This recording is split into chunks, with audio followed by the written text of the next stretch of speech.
அந்த என்ஆர்சி வந்தப்ப துபாயிலிருந்து என்கிட்ட கேட்குறான், அதற்கு இதுக்கு என்ன சொல்யூஷன், இதுக்கு ஏதாவது குரானில் வழி உண்டா? நான் பேசி அனுப்புனேன், நீங்கள் ஷாஹின் பாக்கை கண்டிப்பாக நடத்துங்கள், போராட தான் செய்யணும்.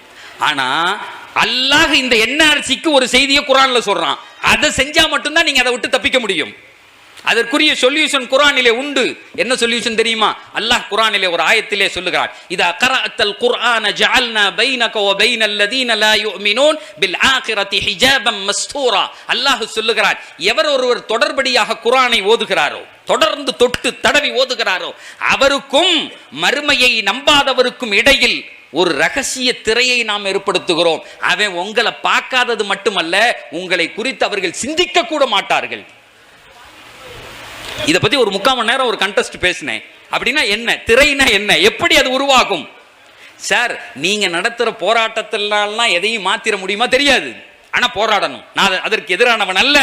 ஆனால் வேதம் சொல்லுகிறது, நீயும் உன் மனைவியும் உன் குழந்தைகளும் நீங்கள் குர்ஆனை எடுத்து ஓதுங்கள். இதா கரஅத்தல் குர்ஆன ஜஅல்னா பைனக வ பைனல் லதீன லா யுமினூன்.